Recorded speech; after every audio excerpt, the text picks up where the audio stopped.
Olá, como vai você? Tudo bem? Estou aqui para trazer o segundo testemunho do começo da implantação do trabalho na igreja, daquilo que Deus fez comigo, com a minha esposa, minha família, né? E hoje eu queria trazer para vocês algo que ocorreu antes até dela ir para o Catar. E é algo muito bacana, muito para a glória de Deus, porque Deus tem sempre a finalidade não de só abençoar os seus servos, mas aqueles que estão ao seu redor, a sua igreja, né? O conceito de família é amplificado quando Jesus diz assim: quem é meu pai? Quem é minha mãe, meus irmãos? Minha mãe e meus irmãos são aqueles que fazem a vontade do meu Pai que está no céu. Então o conceito de família amplia um pouco, né? E a gente precisa entender isso como cristãos, que a gente está pensando muito no nosso umbigo, na nossa família somente. Não estou dizendo para nós esquecermos nossa família, jamais, é a célula máter da sociedade. Porém, o conceito de família é ampliado pelo nosso Senhor nesse texto e em tantos outros, né? Por quê?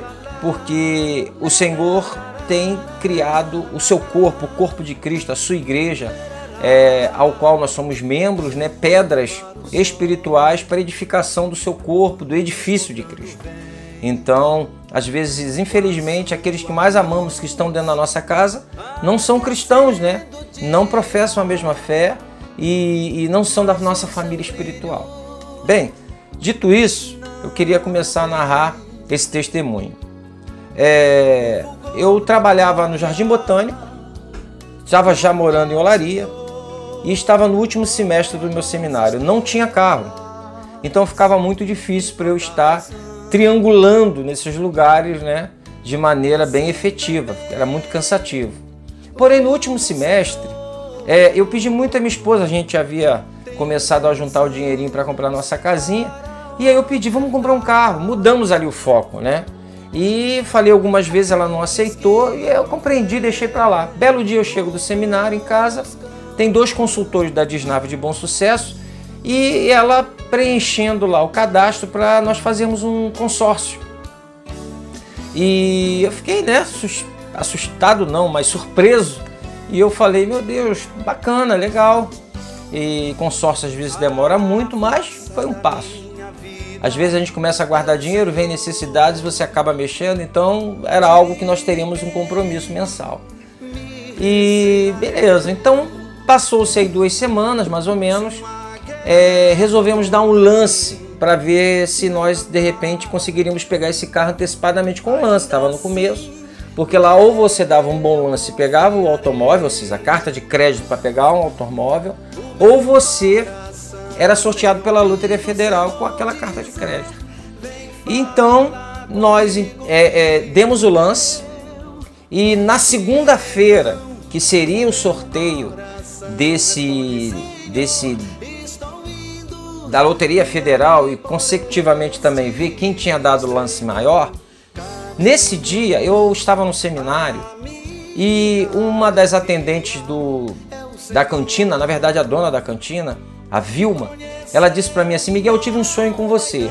Eu estava com meu carro aí na porta, era um Chevette, e eu pedia para você me ajudar levando as coisas lá para casa, dirigindo. E você dizia que não poderia dirigir porque você estava com o seu carro novo que você tinha ganhado dirigindo, então não daria para você ir comigo. E eu fiquei assim tão estarrecido porque ela não sabia de nada, né? E era justamente aquele dia que teríamos a resposta. E eu falei, Vilma, aconteceu isso, isso e isso, e hoje é o sorteio ou o nosso lance também lá. Na verdade, eu não tinha colocado nenhuma ficha em relação ao sorteio, muito difícil. Centenas de pessoas, mas botei a minha ficha no lance para ser aceito. Ela disse, pô, legal, tal, beleza. No dia que eu cheguei em casa, quando eu cheguei em casa, nós fomos averiguar se havíamos sido sorteado, melhor dizendo, aceito o nosso lance. E não fomos aceitos. Infelizmente, o lance que nós demos ficou, acho que em 2º ou 3º lugar. Passou-se mais uma semana, na outra semana chega uma carta. Eu até procurei essa carta há pouco, não achei, mas eu tenho ela aqui. Dizendo que naquele dia que houve o sorteio e o lance, Eu não havia sido aceito o nosso lance, mas nós havíamos sido sorteados pela Loteria Federal. Isso com 2 meses de consórcio, né? Era a segunda parcela que íamos pagar. Então foi algo assim tremendo, porque Deus nos honrou com o segundo mês e avisou aquela atendente, a Vilma, lá da cantina, através de um sonho. Não estou dizendo para você colocar suas fichas em todos os sonhos. Não estou dizendo para você que todos os sonhos são de Deus. A palavra do Senhor diz, quem tem sonho, conte como sonho. E lá em Deuteronômio vai dizer que tanta profecia, né, e serve também para os sonhos, nós só sabemos que são verdadeiras quando se cumpre. Alguém falou alguma coisa para você, você teve um sonho, alguém disse que teve um sonho. Se cumpriu, amém. Se não se cumpriu, não era do Senhor. É assim que ele nos ensina lá em Deuteronômio, né? Se cumprir é dele, se não, amém. Bem, a partir daí nós começamos então a buscar um primo que eu tinha que estava começando a caminhar, né? Um forte abraço para ele, Alexandre. Começamos a buscá-lo lá em Cascadura, trazer, ele começou a caminhar com a gente ali.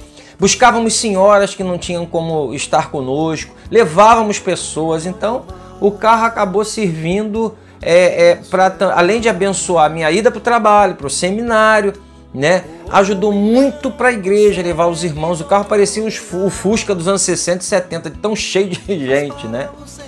E aí o que aconteceu? Deus havia usado uma irmã para dizer que eu iria embora do meu trabalho em dezembro, isso de 2001. E eu, mais uma vez, recebi, fiquei na minha, deixei tocar. Quando chegou dezembro, dia 23 de dezembro, uma terça-feira, eu fui mandado, a empresa que eu trabalhava, a Second Floor, fechou, né? E fez acordo com todos os funcionários lá, ao qual eu estava incluído. E eu fui e me lembrei do que essa irmã falou, que ela ia me tirar em dezembro, porque Deus me queria de tempo integral na obra. Queria fazer um adendo aqui. Nesse dia que essa irmã é usada para falar isso, eu havia falado com um povo que era do nosso seminário, dizendo do meu desejo de estar trabalhando para o Senhor, mas infelizmente eles tinham outros planos, outros objetivos, outro chamado, Deus tinha outra coisa para eles. E eu fui para Piratininga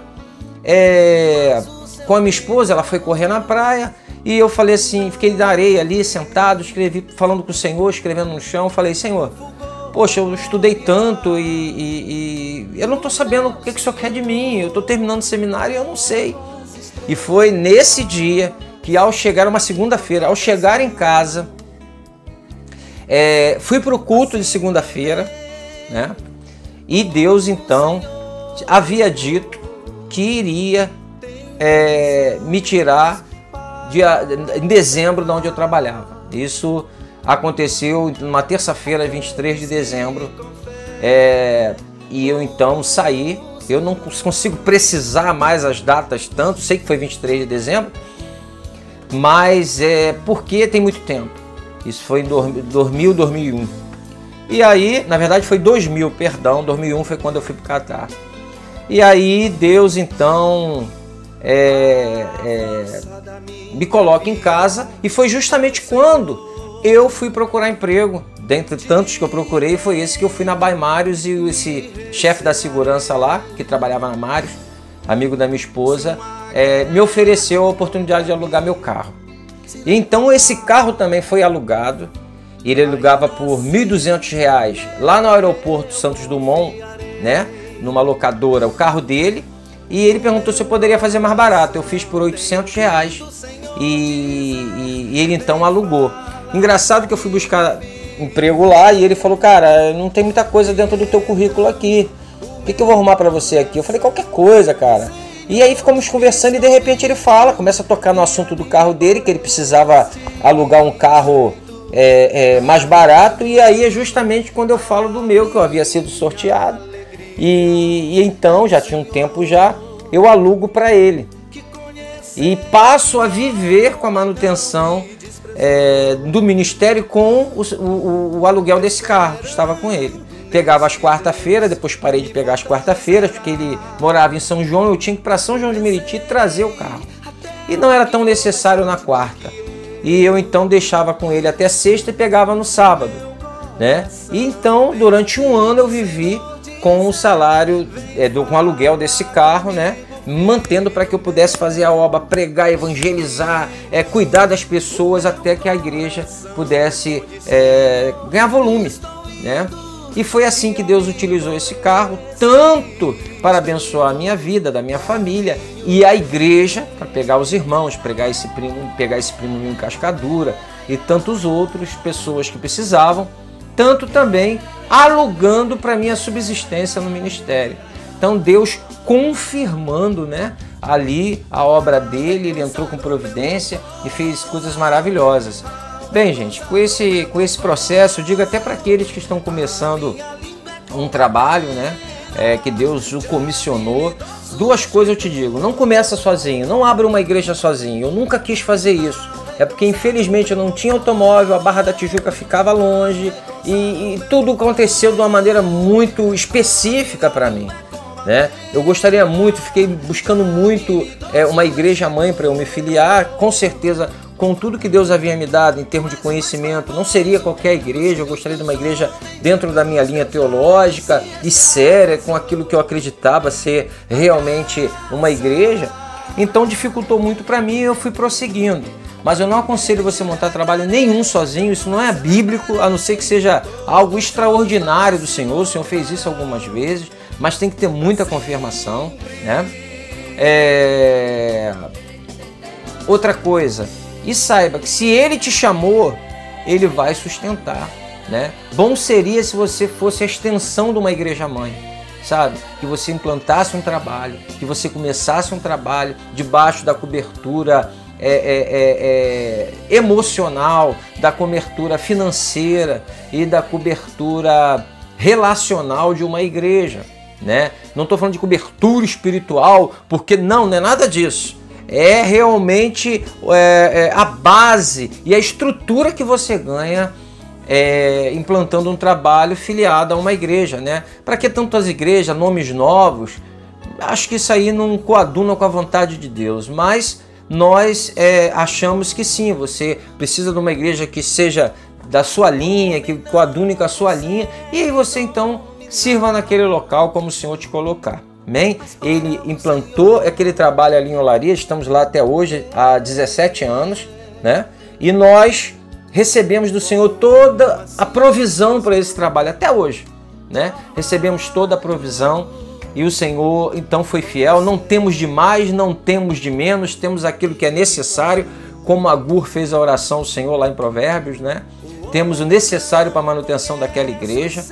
E assim, Deus vai sempre te honrar, Deus vai sempre entrar com providência, como nós vimos no outro testemunho, levou para o Catar, para que dois casais viessem e fossem os subsidiários do início desse trabalho, ampliando esse trabalho, melhor dizendo, né? O início foi na área.